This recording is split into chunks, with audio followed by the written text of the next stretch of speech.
A Câmara dos Deputados vai votar na semana que vem a chamada Lei do Gás. O projeto, entre outros avanços, acaba com o monopólio da distribuição de gás natural no nosso país. O tema de hoje é: a Lei do Gás é o primeiro passo para acabar com o monopólio da Petrobras? Os nossos debatedores são Bruno Salles, advogado, mestre em Direito Penal. Boa noite, Bruno. Boa noite, Mona Lisa. E Caio Coppola, bacharel em Direito e comentarista político. Boa noite, Caio. Mona Lisa, boa noite, doutor Bruno. Boa noite, ao espectador da CNN. Boa noite, Caio. Quem começa é você, Bruno. Suas primeiras considerações, por favor. Obrigado, Mona Lisa. Minhas amigas, meus amigos telespectadores, boa noite. Sempre que a gente for falar de gás natural no Brasil, a gente não pode deixar de falar de desperdício. Desperdício dessa importantíssima matriz energética, a qual o Brasil tem amplo acesso, mas não consegue utilizar na sua forma plena. Embora seja um combustível fóssil, o gás natural é uma matriz energética limpa em comparação a outros combustíveis como o carvão e o petróleo. Por isso, ela é uma excelente alternativa energética, mas hoje, no Brasil, apenas 12,2% de nossas fontes de energia provém da utilização do gás natural, contra uma média mundial, por exemplo, próxima a 22%. Mas o pior não é isso. O pior é que quase metade, 45,5%, do gás natural advindo da extração de petróleo tem que ser reinjetado nos poços de produção, por conta da falta de infraestrutura de transporte do gás produzido. Sim, é exatamente isso, caríssimo telespectador. O gás natural é extraído e tem que ser rebombeado para dentro dos postos de extração, porque nós não temos como fazer com que ele chegue no seu lugar, né? São mais ou menos 56 milhões de metros cúbicos por dia de gás que se desperdiça, quase o dobro do contrato de importação inicial que o Brasil tinha com a Bolívia, que era uma importação de 30 milhões de metros cúbicos por dia de gás natural. Então quer dizer que nós praticamente jogamos fora 56 milhões de metros cúbicos de gás por dia e importamos 30 milhões de gás por dia? Sim, é quase isso. Na verdade, não se joga o gás fora, pois o gás reinjetado se mantém armazenado. Mas é claro que no longo prazo, essa reserva ela acaba se desvalorizando, já que nós experimentamos cada vez mais uma acelerada transição das matrizes energéticas fósseis, como é o caso do gás natural, para matrizes 100% renováveis, como a energia solar, a eólica, a hidroelétrica. Ainda assim, não faz sentido, claro, importar aquilo que nós podemos produzir sem maiores esforços aqui no Brasil. Mas é aqui que mora o grande problema. Por mais que seja possível produzir, o Brasil não tem infraestrutura para transportar todo esse gás produzido, razão pela qual ele acaba sendo subutilizado. Para o transporte do gás, existem três grandes tipos de gasodutos, três grandes sistemas. Os de escoamento são aqueles que trazem o gás das plataformas marítimas até as refinarias no litoral. A gente também tem os gasodutos de transporte, que são aqueles que vão levar as moléculas de gás, o gás mesmo, das refinarias até os estados, até os city gates. E os dutos de distribuição, que são os dutos menores que vão levar o gás até a casa e as indústrias, né, que é de competência estadual. O grande gargalo está nessa malha do meio, essa malha do transporte que sai da refinaria e vai até os estados. Para você ter uma ideia, o Brasil tem hoje apenas 9,4 mil quilômetros de gasodutos, enquanto a Argentina, um país significativamente menor que o Brasil territorialmente, tem 16 mil quilômetros. Para ter uma ideia também, os Estados Unidos possuem 497 mil quilômetros e na Europa Ocidental nós estamos falando de 200 mil quilômetros de gasodutos de transporte. A gente tem 9. Esses gasodutos, eles acabam se concentrando no litoral do Brasil. Se a gente pegar um mapa, a gente vai ver um X quase todo no litoral e um gasoduto que corta, que é o gasoduto Brasil-Bolívia. Mas ele se concentra basicamente na costa atlântica, que é onde chega o insumo do mar da nossa exportação, da nossa extração de petróleo. Não é à toa que São Paulo e Rio de Janeiro são os locais que mais se utilizam dessa fonte de energia. No entanto, praticamente inexistem gasodutos de transporte que levem o gás até as localidades no interior do Brasil. E esse é um grande problema, o que faz com que várias localidades do centro-oeste, da região norte, da região nordeste, do interior do nordeste, não tenham acesso à malha de dutos de transporte de gás. Para se ter uma ideia, mais uma vez, várias capitais, entre elas Brasília, Goiânia, São Luís, Teresina, Belém, não são abastecidas com gás natural via gasodutos de transporte. É justamente por isso que grande parte do gás produzido tem que ser jogado de volta nos postos de extração. Grande parte do país não tem estrutura para recebê-lo. Durante muito tempo, o transporte do gás, a construção, a administração, a manutenção dos gasodutos, de fato, esteve sob o comando da Petrobras.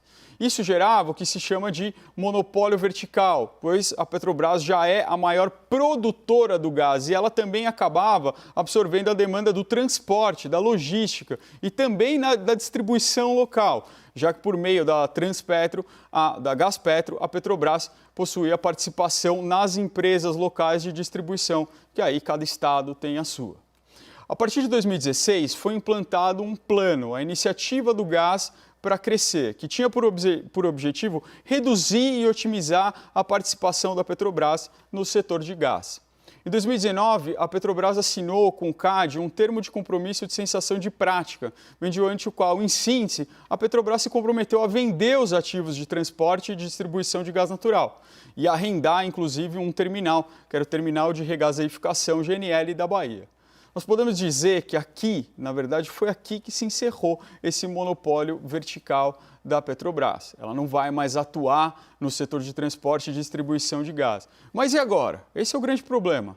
Quem vai fazer? Pois bem, é aí que a gente chega, então, no projeto de lei que está sendo discutido agora no Parlamento, que substancialmente procura prover um marco legal e regulatório que atraia investimento privado para a ampliação da malha de transporte de gás natural no Brasil. No decorrer do debate, eu vou mostrar como existem alguns pontos muito positivos na proposta que, na verdade, já vem sendo debatida no Parlamento durante anos e não guarda, na verdade, um nível de polêmica entre as áreas do Congresso tão grande como, por exemplo, o marco do saneamento básico, que ressaltou os ânimos, né? Ainda assim, o projeto ele ainda carece de alguns pontos fundamentais que, se não forem corrigidos, vão transformar todo esse esforço legislativo em uma medida inócua. E a gente vai trazer esses pontos durante o debate. Caio, suas primeiras considerações, por favor.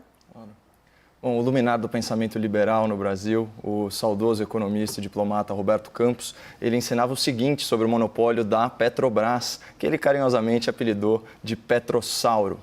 Se a empresa é eficiente, ela não precisa do monopólio. E se precisa, é porque não merece. Essa máxima é atribuída ao presidente Castelo Branco e ela sintetiza bem o malefício do monopólio estatal. O raciocínio é muito simples. Se uma companhia pública necessita de uma exclusividade na oferta de um produto ou de um serviço para se tornar economicamente viável, é muito provável que ela não ofereça ao consumidor o melhor possível, isso em termos de preço e de qualidade. E o monopólio do Estado, de natureza coercitiva, é infinitamente pior que os monopólios que surgem organicamente nos mercados. Porque no modelo teórico de uma economia livre, ou seja, sem interferência governamental, o monopólio ele sofre controle por meio de outras forças. Por exemplo, a concorrência potencial. A empresa pode não ter outros competidores naquele momento, mas nada garante a permanência dessa situação privilegiada. Se houver liberdade para a entrada de novos concorrentes, o monopolista ele vai atuar sob constante pressão. Um exemplo de monopólio não regulado, onde existe concorrência potencial, são as plataformas de rede social. Antes o mercado era dominado pelo Orkut, vocês lembram disso? Aí depois veio o Facebook. Mas isso não impediu o surgimento nem o sucesso do Instagram, do Snapchat, do LinkedIn, do TikTok. Essas empresas elas vivem em contínuo processo de aprimoramento. Elas não podem praticar preços descolados da realidade do mercado. Se elas descuidarem da qualidade ou encarecerem os seus serviços, elas abrem espaço para novos empreendedores. Bom, além da concorrência potencial, tem outro tipo de controle concorrencial sobre o monopólio no livre mercado, que é a concorrência de substitutos. Muitas necessidades, muitos desejos, né, do consumidor, eles podem ser igualmente satisfeitos por diferentes produtos. Isso vale para alimentação, vale para vestuário, vale para turismo, né? Isso para ficar nos exemplos mais óbvios, né? Se o preço de uma fruta aumenta, você vai lá e compra outra. Se uma grife está cara, você vai em outra loja. E se viajar para tal lugar fica inviável, você troca o destino das suas férias. Todas essas opções à disposição do consumidor também pressionam o empresário monopolista para reduzir preços. Finalmente, tem o controle de monopólio pela elasticidade da demanda. Quanto mais supérfluo é um produto, mais sensível ele se torna aí ao aumento de preço. Então, um picolé muito caro, vocês lembram dos paleteiros, ele vai vender menos. Mas se você aumentar o preço do arroz, o impacto nas vendas será bem menor. Assim, um monopolista que oferece um bem ou um serviço não essencial, ele ainda é refém do bolso do consumidor. Mas por que eu dei toda essa volta aí de teoria econômica sobre monopólios? Porque para que haja um debate intelectualmente honesto, né, um grande debate, é preciso compreender e separar os conceitos. Numa economia realmente livre, a existência de um monopólio não significa a existência de preços monopolísticos, ou seja, de preços abusivos. Porque, como eu demonstrei, há muitas forças de mercado que atuam contra a tirania do monopolista. Em outras palavras, num contexto de liberdade econômica, é possível sim haver monopólios que não prejudicam o consumidor. O monopólio não é por si só o vilão da história. O real problema é o grau de interferência do Estado brasileiro na economia, seja por excesso de regulamentação e tributação, seja pela criação de barreiras legais e burocráticas a novos competidores, seja pela imposição de monopólios estatais, ou seja pela cultura política do favorecimento, da propina, que se espraia pelo setor privado, culminando no capitalismo de compadrio. Então vamos analisar o caso da Petrobras à luz da teoria econômica do monopólio. Em qualquer monopólio estatal, não tem concorrência potencial, porque a exclusividade na exploração daquele mercado é assegurada por lei, ou seja, existe a certeza de que não haverá outros competidores, é um oceano azul. E em se tratando de um monopólio de combustíveis fósseis, a concorrência de substitutos fica muito limitada, porque tem equipamento, tem veículo que depende dessas fontes de energia. E qualquer mudança, ainda que tecnicamente viável, representa uma enorme despesa de capital. Assim, imagina a seguinte situação, a gasolina está muito cara, então o ideal seria economizar migrando para o álcool, né, um biocombustível. Mas para eu conseguir realizar essa economia, eu preciso desembolsar uma nota para trocar de carro, o que muitas vezes inviabiliza a substituição do bem. Finalmente, tem a última força de mercado que pressiona o monopólio, né? A elasticidade da demanda, a reação, a sensibilidade do consumidor à variação de preço. E quando a gente fala de fontes de energia, a gente sabe que se trata de um bem essencial. A indústria continua usando gás natural, a dona de casa continua usando botijão de LP, o caminhão continua rodando a diesel e a maioria dos carros a gasolina. Então, por mais que o preço suba, o mercado paga e, quando possível, ainda repassa para o consumidor final. Então, perceba como funciona o mecanismo, esse perverso mecanismo. Todos aqueles controles que previnem que um monopólio pratique preços injustos e todos os incentivos para que a empresa monopolista busque maior eficiência, elas somem, desaparecem da equação quando a gente está diante de um monopólio estatal de combustíveis fósseis. Aí a pergunta, é o caso da Petrobras? Sim. Mas nem tudo está perdido. E por que não está? Porque a Petrobras, né, a Petróleo Brasileiro, Sociedade Anônima, é uma empresa de capital aberto. Então, embora o controle seja do governo. Dessa forma, ela já incorporou parte da lógica do setor privado à sua governança e à sua gestão, né? E a gente sabe que, para o bem ou para o mal, os acionistas são muito mais exigentes do que os eleitores. O ponto é que existe uma enorme gradação entre o monopólio estatal puro, que representa a intervenção máxima do Estado na economia, e um ambiente de liberdade econômica. E ao longo da história, a gente verificou que o livre mercado oferta produtos e serviços melhores e mais acessíveis ao consumidor, aumenta a arrecadação tributária e traz prosperidade material e intelectual para as sociedades que o abraçam, né?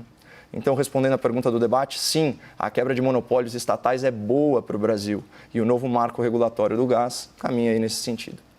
Vamos então ao debate. Bruno e Caio, por favor. Obrigado, Mona Lisa. Caio, eu não era nem nascido na época aí do Orkut, ICQ, eu não peguei tudo isso, então não vou conseguir debater isso. Verdade, doutor, a gente podia falar das mensagerias, né? Porque um exemplo é assim, porque era o ICQ, aí depois veio o quê? O Messenger. IRC antes. Mirk. Nossa, aí já me pegou. E aí que veio o WhatsApp, né?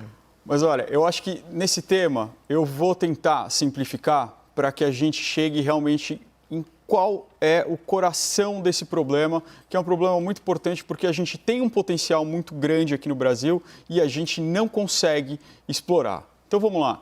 De fato, existia aí esse monopólio vertical e, como o Caio disse, a Petrobras queria se livrar disso. A Petrobras mesmo já via isso com uma visão de mercado, dizendo, olha, eu cuidar disso daqui não é eficiente. Eu ter que construir essa malha não é algo que era do interesse dessa própria empresa, né?